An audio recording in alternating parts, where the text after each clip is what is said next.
It's your first trip to Egypt, and your new friends there invited you for lunch. The food seems a bit dull, so you decide to spice it up with salt and pepper.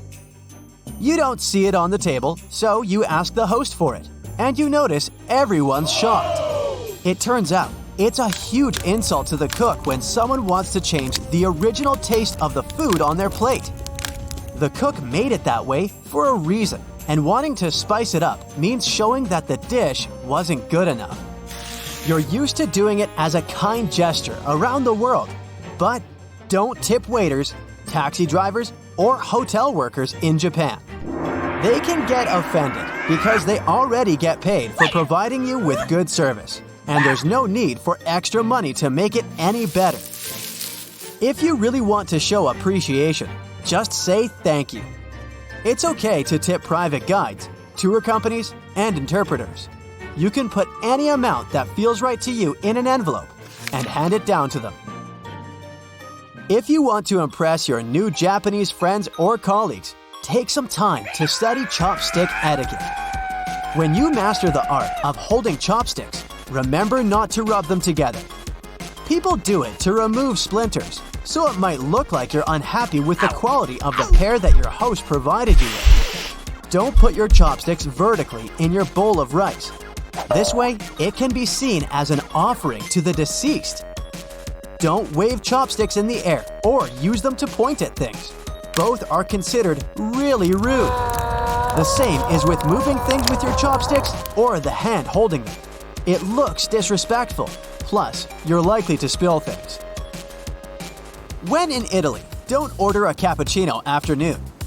The locals don't do it because they believe the milk and foam turn this drink into a meal, and it's not good for digestion.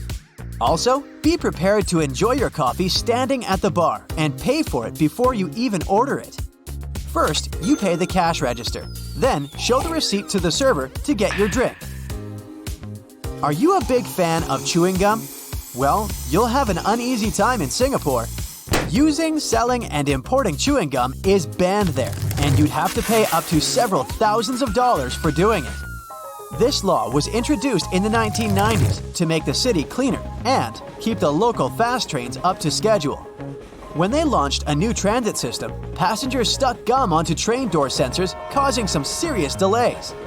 With the new rules, this problem was solved. The no gum policy, along with many other strict rules, did help to make Singapore a really clean and fine city. Pun intended. If you absolutely can't imagine your life without chewing, the local authorities recommend replacing the gum with bananas. When someone asks you to pass them something, like salt at the table in Bolivia, don't give it directly to them. Hand it to the person sitting next to them, and they'll pass it for you. If the person next to you is asking for that little favor, you still can't hand it straight to them. The person next to you will have to help. This table etiquette comes from a superstition that handing something to someone directly into their hands brings bad luck. For the same reasons, you can't reach across the table or stand up to pass something or toss it to someone. And don't forget to keep both hands on the table when you aren't eating. It might look like you're trying to hide something if your hands aren't visible at all times. When you arrive for a meal in Jordan, the hosts may give you some bitter Arabic coffee as a warm welcome. Don't try to stretch it for the rest of the evening. The polite thing to do is empty it fast. Only when everyone's done with the drink do people go back to socializing. As you pass the empty cup to the hosts, make sure to jiggle your wrists. If you just pass it without jiggling, it will mean you're asking for a refill. Don't rush to arrive at an event on time in Venezuela. People might think that you're rude or greedy. The polite thing to do is to be 10 to 15 minutes late. Events scheduled for 7 o'clock will often begin at 8 o'clock or later. A popular story goes that in the 1980s, a foreign reporter arrived at a press event more than an hour late.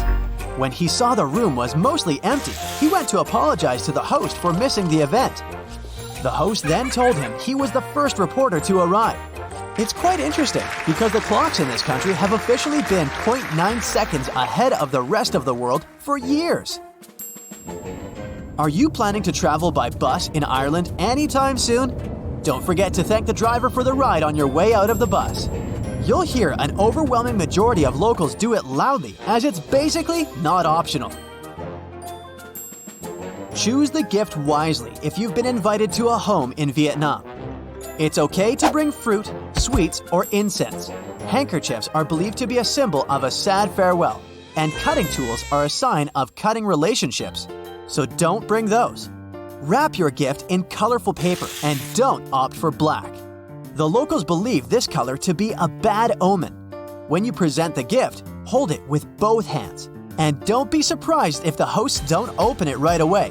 It's done after the giver has left. Don't leave anything on your plate in India. It's a sign of disrespect for the food you were served.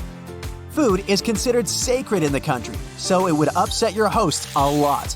So, wash and dry your hands before starting the meal. Don't forget to praise the cook and wait for the eldest to stand up before you leave the table. In South India, it's common to serve food on a banana leaf. You gotta fold it over from the top when you're done with the meal. Folding it from the bottom means you weren't satisfied with what you got. It might be a good conversation starter elsewhere, but don't brag about your achievements in Denmark. The locals believe that everyone is equal, so you won't hear them talk about their successful careers or talents, or how special they are. And they expect the same from you. If you're looking for a good topic, they'll gladly talk to you about the greatness of their country. The Danes are really proud of it and all its wonders. If you're going on a trip to Germany and plan to drive on the famous Autobahn, make sure to tank up before you hit the road. Stopping, parking, making U-turns, and backing up on this super speedy highway is illegal. Yes, even if you have to stop because you've run out of gas, you'll have to pay a fine since you were supposed to plan things better. And although the Autobahn technically doesn't have a speed limit, watch out if you're passing by urban areas like Frankfurt, Berlin, and Munich, or construction works and heavy traffic. There will be special speed instructions for these spots. In case you're planning to explore Cyprus by car, quench your thirst before you start the vehicle. Drinking anything, including water, isn't allowed while driving on the island. So if you can't resist snacking or drinking behind the wheel, prepare to pay a fine. In Ethiopia, you gotta think twice before choosing a gift for someone. They see it as a debt they'll have to repay in the future. So if you bring something really expensive, the receiver will either have to spend a lot of money on a return gift or feel indebted to you.